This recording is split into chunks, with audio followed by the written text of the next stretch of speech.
Hello everyone, welcome back, and in this video lecture we are going to do about the optics of eye, in which we'll cover the reduced eye, the formation of image in the retina, mechanism of accommodation, pupillary diameter and its effect on the image, and errors of refraction. Mainly the errors of refraction will be dealt in this lecture, and these all are the part of optics. We have not yet started the neurophysiology of vision, that means the retina, the light receptors, which are the rods and cones, and all those aspects we have still not covered. But if we see in a person's in a patient, he might visit ophthalmologist in his life, maybe for mostly two reasons. One is maybe because of the refractive errors, and second is the cataract. These are the more prominent problems which can be faced by a patient with regarding to eye, and these both of them are basically the problem of optics, the optical system. Nothing wrong with the sensory system, nothing wrong with the receptors, it's just the problem of optical system of eye. So it is very important to understand how this optical system works, and how to correct the errors of refraction, what is cataract, what is astigmatism, and let us understand these aspects of eye. So coming to the first topic, that is the reduced eye. So as we considered eye as an optical system, we can see here uh, in the previous lectures we have discussed about the refractive index and various other properties of the optical system, the lenses, and in this case now we are going to apply these to the eye and understand how does the eye behaves to the light. In that case, let us see the refractive index of the eye. Various surfaces, the light when it is coming from an object, it passes through various transparent medium and finally reaches to the retina, where the receptors are present, so that the image, the sensation of the light can be conveyed and the interpretation of image can be done in the brain. In that case, the light is passing through various transparent surfaces. So what are those transparent surfaces? First structure what comes in front is cornea. Okay, so this is the cornea. From here till here, the bulging in the eye is the cornea. Okay, so the first structure what comes in contact with the light coming from the object or the light source is cornea. Then comes the aqueous humor, the fluid which is present in the anterior chamber of the eye, which is anterior to the lens. That's why the anterior chamber is the aqueous humor. And then comes the lens.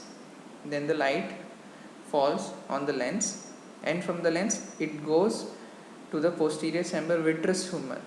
So vitreous humor is a one fluid which is present in the posterior chamber, and from there the light passes to the retina, falls on the retina. So these are the surfaces, these are the mediums through which the light which is coming from object will be passing through before falling on retina. So obviously these all mediums will behave at a certain feature, or the refractive index what we have to consider, they will have their own refractive index. So let us see one by one what is the refractive index. When the light is traveling in the air, the refractive index of air is 1. So in cornea the refractive index is 1.38. The refractive index of cornea is 1.38.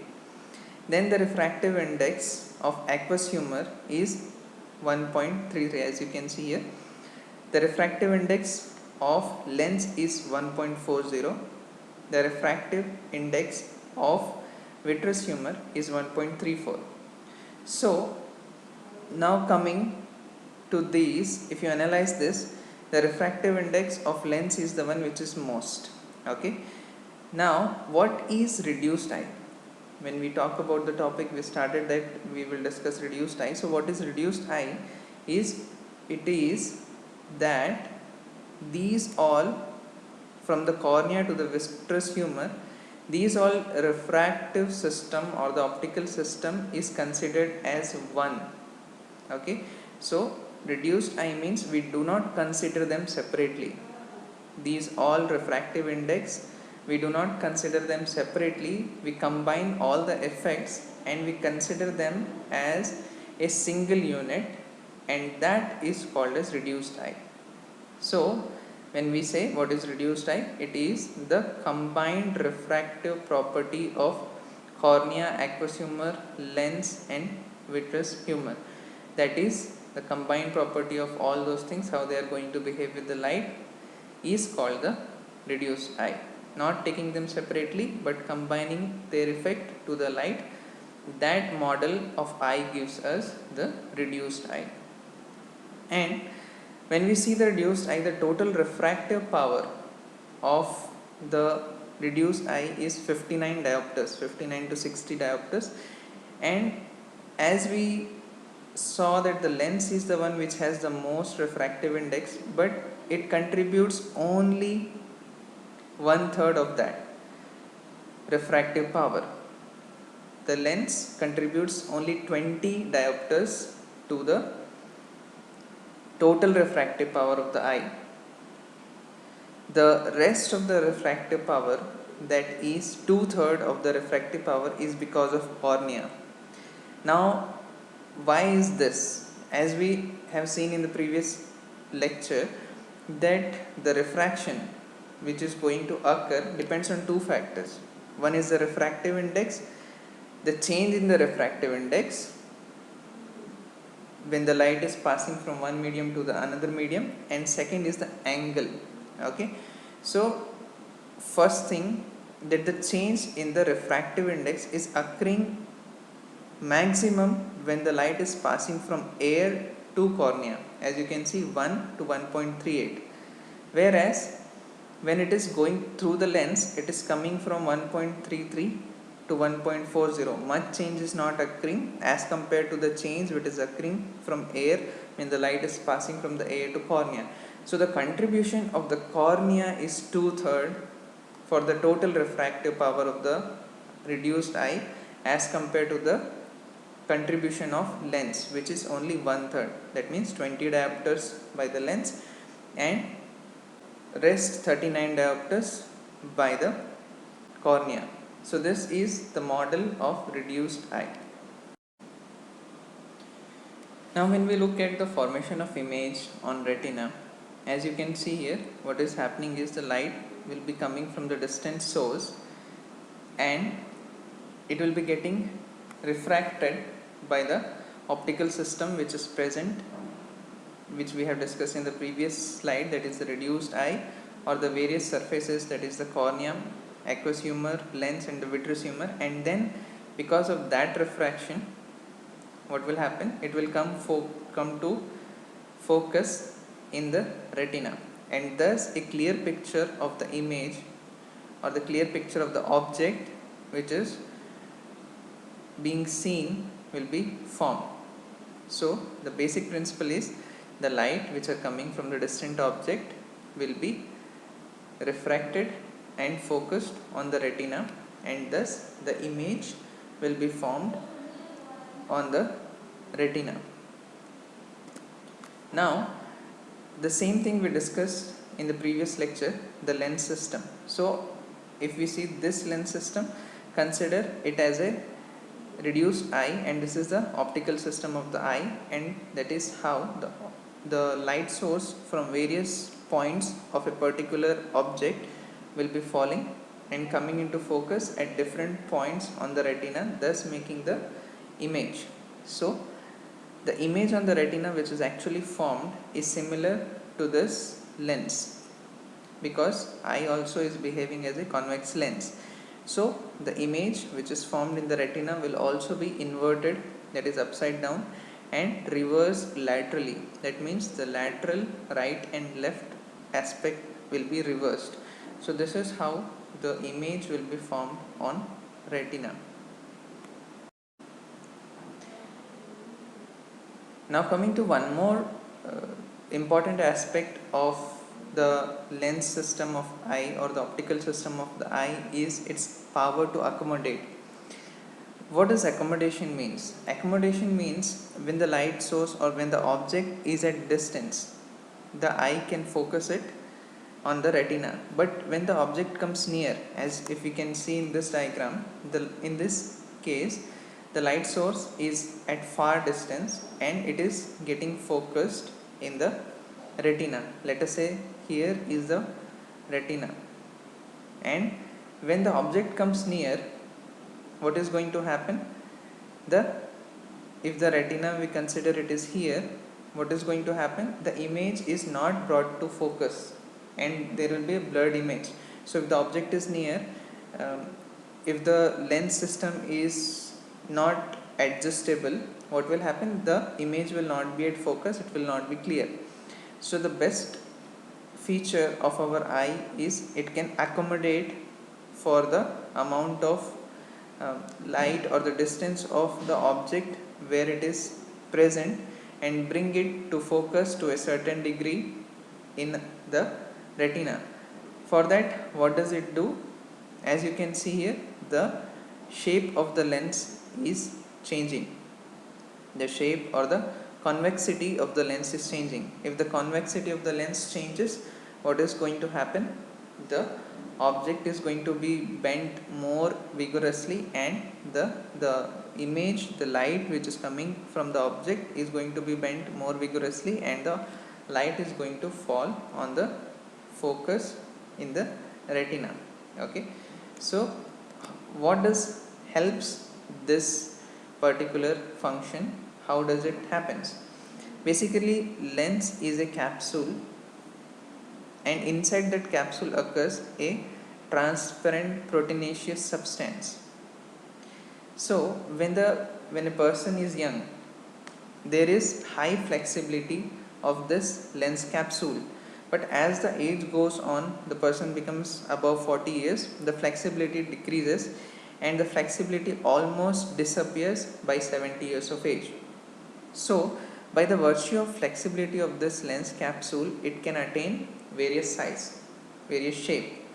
So when the lens is left at rest without any effect of the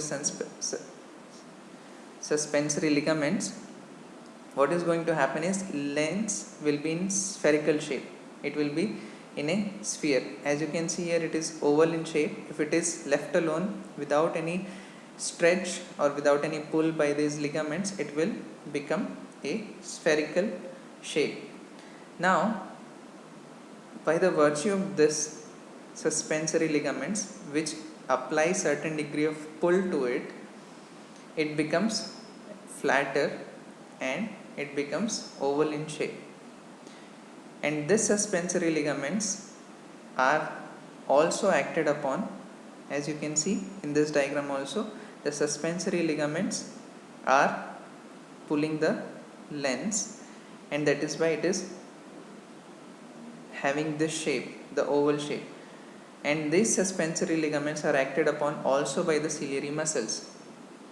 What is the action of ciliary muscles on the suspensory ligament? They relax the suspensory ligaments. So if the ciliary muscle contracts, the suspensory ligaments will be relaxed and the oval lens will go back to the spherical shape. So this is the basic feature behind a power of accommodation of eye. What is happening? The accommodation is occurring because of the change in the shape of the lens. When it is at rest, it can be spherical shape. When it is pulled by the suspensory ligament, it becomes more flatter. And this suspensory ligament, the pull on the lens by the suspensory ligament can be modified by the action of ciliary muscles. What is the action of ciliary muscles? If the ciliary muscle contracts, the suspensory ligaments will relax and the pull on the lens will reduce. So if the ciliary muscle is contracting the lens, it will go back towards the spherical shape, and this ciliary muscles are supplied by the parasympathetic nerve innervation. So that is how accommodation feature is under the control, majorly under the control of parasympathetic stimulation. And as the impulse of parasympathetic nerve increases, more and more contraction of ciliary muscles makes the lens more and more spherical, and the changes in the optical system is going to take place. As you can see here, if the diameter of the lens is increasing, its refractive power also increases. So because of the action of this ciliary muscles and suspensory ligaments, the range can be brought, the actual power what we considered was 20 diopters, it can be brought till 34 diopters. So there is an increase in 14 diopter what can take place just by the action of these ciliary muscle and parasympathetic nerves.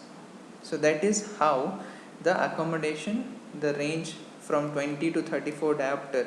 So the actual range of the eye would become then from 59 to 60 diopter to it will become 74 diopter. So it can change in that range. Because of that change, what can happen? The object which are coming near to our eye can be brought into focus in the retina. So that is the basic mechanism of accommodation of eye. And one condition what we have to remember in this case is called presbyopia. So as we discussed that as the age increases, the capsule which is covering the lens becomes more stiffer. The change in the shape cannot take place easily. So because of that change in the shape, what is going to happen? There will be loss of power of accommodation, and because of that loss of power of accommodation, the person will not be able to accommodate or see the near object clearly. And in that case it is called as the presbyopia, in which there is difficulty in vision in the near objects. And this usual cause of this abnormality or this problem is increase in age. As the person gradually increase in age beyond 40, beyond 60, the degree of presbyopia will keep on increasing and the accommodation is lost. That is why bifocal glasses will be worn, in which above the focal length will be for the far objects, and below the bottom part of the glass will have a small circle which have the higher refractive index or the refractive power to see for the near objects. So that is the mode of treatment, bifocal spectacles for the case of presbyopia.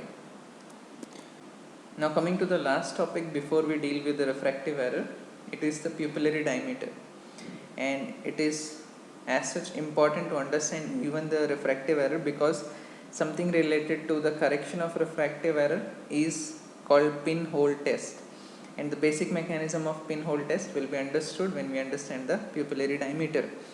So what is happening here? There are two diagrams. The optical system of both of them are same, but only thing what is varying here is the pupillary diameter. Now pupil acts as an aperture for the eye. If you are interested in camera and photography, you would have seen about the aperture, and you would have seen the range of aperture in your camera that is used for the creation of blurred effect. Same here, as the pupil acts as the aperture of the eye, it controls the amount of light which is entering the eye.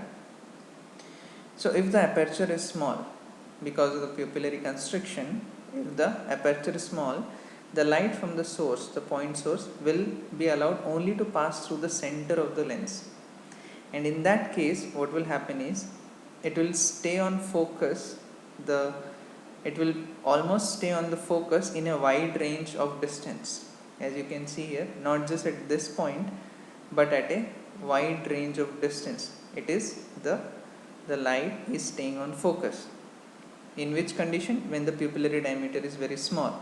So the depth of the focus is very good, and even if the retina is moved or the object is moved slightly, what will happen? It will still stay on focus. Whereas what will happen here? In case of the aperture size is more, because of the pupillary dilation, if the aperture size is more, the light coming from the point sources will rather pass more from the outside of the lens, and as you can see, it will have a very less range of distance in which the light is in focal point. So as you can see, if the retina is moved, what you can see here is the image will be out of focus as compared to when it is in the focus in case of reduced pupillary diameter. So the depth of the focus increases with decrease in the pupillary diameter. And what is pinhole test? What we were talking about is when the correction, when there is a refractive error, we have to find out that whether it is a refractive error or some other error. For that, first screening method is pinhole test. That means if you just keep an spectacle with a pinhole size opening and the light is then passed through that pinhole and comes to the eye, it will stay in focus even if there is a mild refractive error, and you can then clearly see the image through that pinhole, and that is the pinhole which gives you idea that the eye is having a refractive error and which can be corrected by the lenses. So that is how the concept of pupillary diameter can be applied to understand the pinhole test and the refractive errors also. So this is the importance of pupillary diameter in the optical system. Now let us begin with our main topic, that is errors of refraction, and this will be covered under the following headings, that is emmetropia, called as normal vision, hyperopia or far-sightedness, myopia, nearsightedness, and astigmatism. So these terms we have to be familiar with because we will be dealing with these things. So let us start with emmetropia or normal vision. What is normal vision?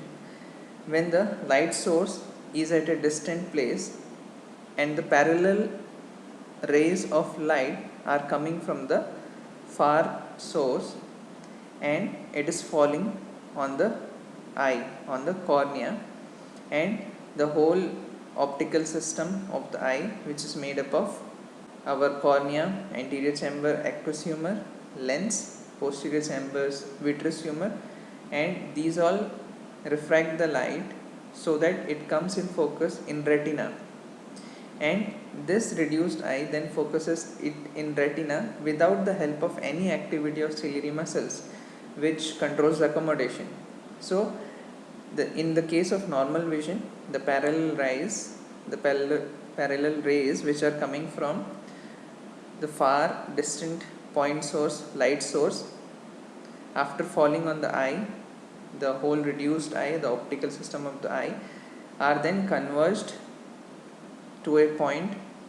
The focus is in retina without the activity of ciliary muscles or without any accommodation is called as emmetropia.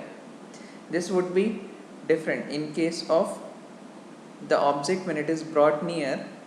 This is the light source, the light rays which are coming from far object. In case of the object when it is near, the light source will be divergent and it won't be in focus until and unless the accommodation is done. So that is different. In case of emmetropia, we only consider without any accommodation, and normal vision is for the parallel rays of light without any accommodation getting focused on the retina just by the help of reduced eye without any accommodation. Coming to hyperopia, in this case, as you can see, the light rays which are coming from the far distant light source, the parallel light rays are falling on the eye, the reduced eye, the optical system of the eye, and without the help of any accommodation, without the activity of any ciliary muscles, what is happening is it is not being focused on the retina, it is being focused beyond the retina. So what could be the pathogenesis, what could be the reason why they are focused beyond the retina? One reason could be that the eye is smaller, the size of the eye is smaller than the normal eye. Okay, so if the eye of this patient is smaller than the normal eye, even with the normal refractive system, even with the normal refractive system, the point of focus will come beyond the retina. One more possibility is that if the refractive system is weaker, let us say that we consider the total refractive power is 59 diopter at rest without any accommodation. So if this is weaker lens, if it is like 50 diopters or 45 diopters, then the refraction of light will not occur with the same strength, and the distance where the focus point will be farther from the lens, farther from the refractive surface. So in that case also the focal point will come beyond the retina. So what are the two possibilities? First, the eye is either small or the refractive power of the lens system or the refractive system of the eye is less. Normally it is 59 diopter, in this case it is lesser than the 59 diopter, and how much lesser it is, that much farther the focal point will be. So this is hyperopia, and it is also called as farsightedness. Why it is called as farsightedness? Because when the person uses his accommodation power, now if the person uses his accommodation power to see the distant object, he can use certain degree of his accommodation power and then bring the lights to focus on the retina. So with the help of his accommodation power, he will be able to see the far objects. But then when the object is coming near, if the object is placed near to his eye, he will need more and more accommodation power so to focus the image on the retina. And at a certain point, when the object is coming near, at a certain point his accommodation power would be exhausted, and at that point he will not be able to accommodate anymore, because there is an upper limit for accommodation. So at that point, when the object is near, he will not be accommodate it, he will not be able to bring the image in the focus in the retina. So in that case there will be difficulty for him to see the near objects. So that is why it is called as farsightedness. So as we know, the accommodation power, it is almost around 14 diopters because of the flexibility of lens. So as he uses up the accommodation power, at one point when the object is brought near, at one point the 14 diopters would be used up, and in that case what will happen? Beyond that point, if the object comes more nearer, he will not be able to produce any more accommodation, and that point will be out of focus, the image will not be clear, and that is why he is able to see the far objects properly but not the near objects. That is why it is called as farsightedness. And in case of presbyopia, if this individual becomes older and older, his accommodation power will gradually decrease, and thus it will be difficult to even see the farther objects because of the loss of accommodation power. So that is the case of hyperopia, or otherwise called as farsightedness. Now coming to myopia or nearsightedness. So as you can see, what is happening in myopia? The light rays from the distant source, light source, are coming parallel and falling on the surface of the eye, the reduced eye, the optical system of the eye, and getting focused in front of retina. Even before they reach retina, they are in focus. So what is happening at retina? They are not at the focus at retina. So in this case, what could be the possibilities? What could be the pathogenesis? As you can see, obviously, that first possibility is the size of the eyeball is larger than normal. In that case, the image is, the light is not at focus in the retina, and that is the one pathogenesis. Another pathogenesis is if the eye is normal in size.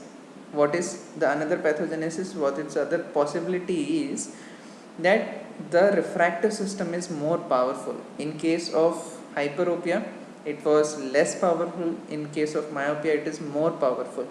So in this case of myopia, if the eye normally has the refractive power of 59 diopters, the pathogenesis would be that the refractive power of the eye of a myopic patient would be greater than 59. It would be 65, 70.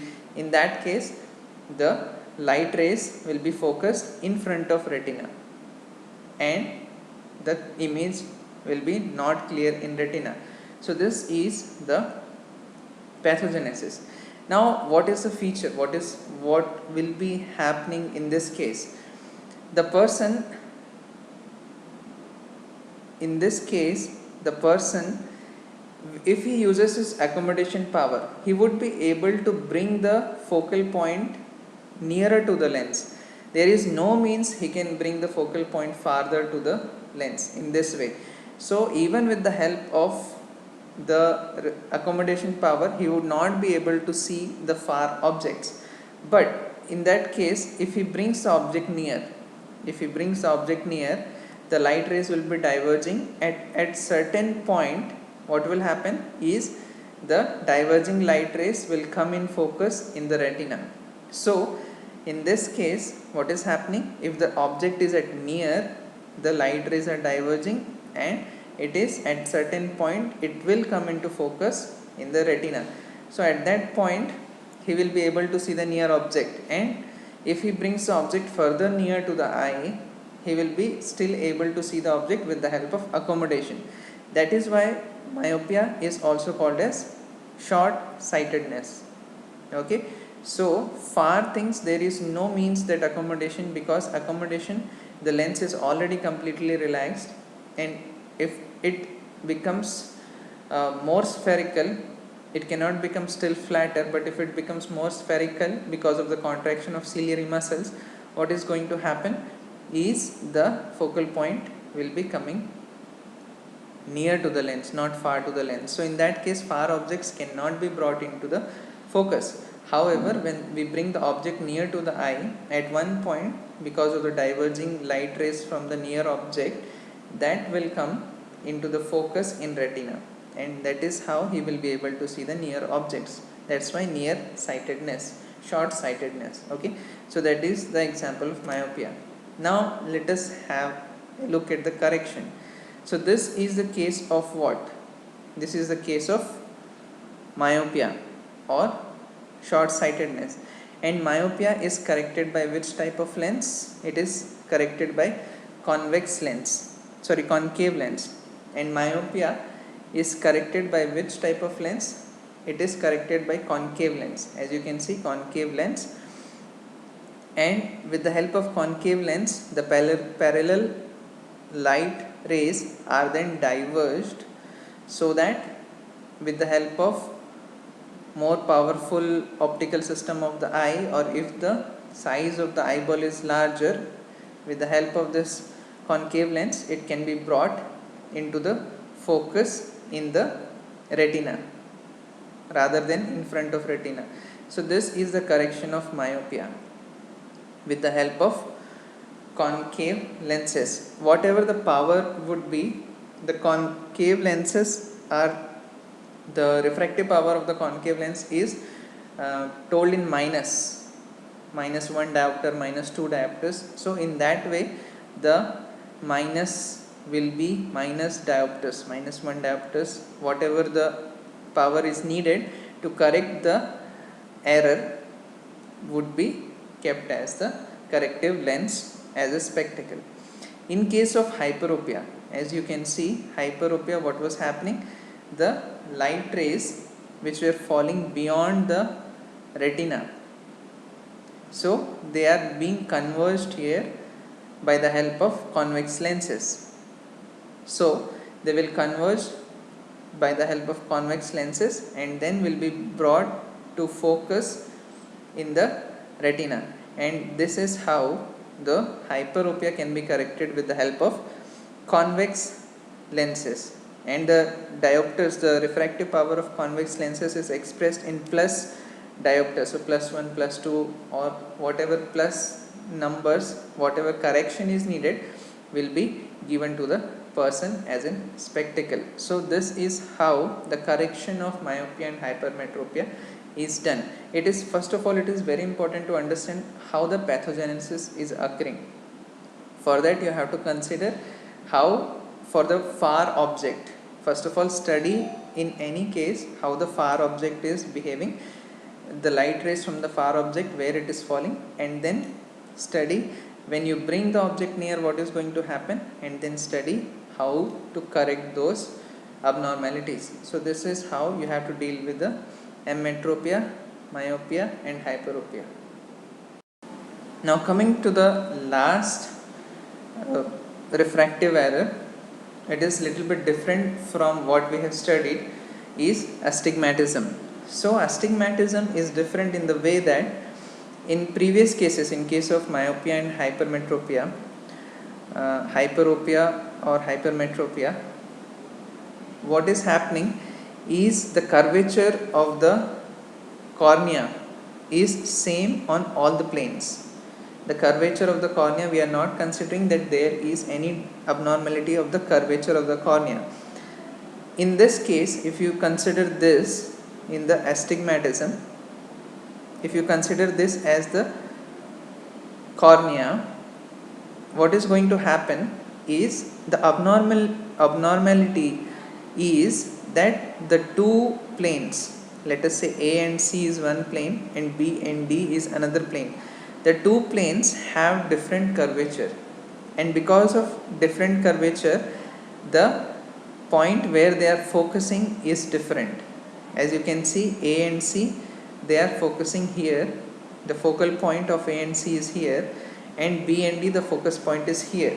In that case, at any place, if the retina is located here, here or here, what is going to happen is the image will be on focus in one plane but out of focus in another plane, and this problem cannot be corrected by accommodation, because as we use the accommodation, the curvature is changing in all the planes simultaneously.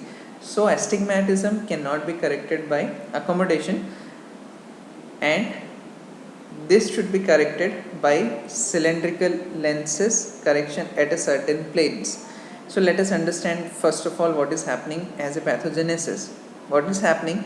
Let us consider that the surface of a normal eye is equally, the planes are on symmetry, but in case of astigmatism, let us consider the surface is spherical in the normal eye, but in case of astigmatism, if you can imagine, it will be in egg shape. That means the vertical curvature and the horizontal curvature are different from each other. In that case, the angle at which the light is falling, the refractive index is same, but the angle at which the light is falling at those different planes will be different, and thus the bending of the light will be different. If you remember, we covered this in the previous video, and the bending of the light will be different because they are falling at a different angle, at a different planes. So because of that difference in angle, what is going to happen? They are going to get focused on a different point, and thus bringing the two planes out of focus from each other as compared to each other, and thus the complete picture will not be at focus. Some aspect of the picture will be out of focus or will not be clear. So that happens in case of astigmatism, and the main pathogenesis is irregular curvature of the lens or irregular curvature of the cornea. That is the main pathogenesis of astigmatism.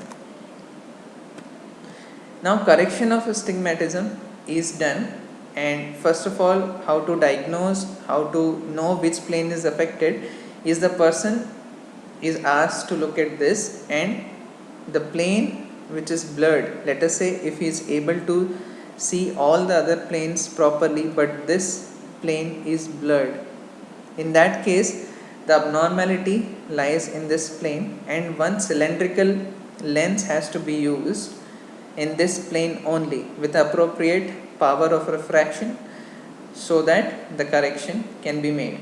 So this is how the plane is identified first, that in which plane the error is occurring, and then the correction is made with the help of cylindrical lenses, not spherical lenses.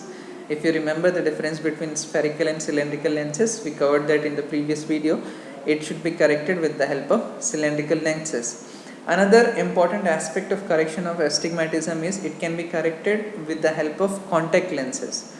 How does contact lenses help is, when you place the contact lens in front of cornea, the contact lens becomes the first refractive surface which comes in contact with the light rather than cornea.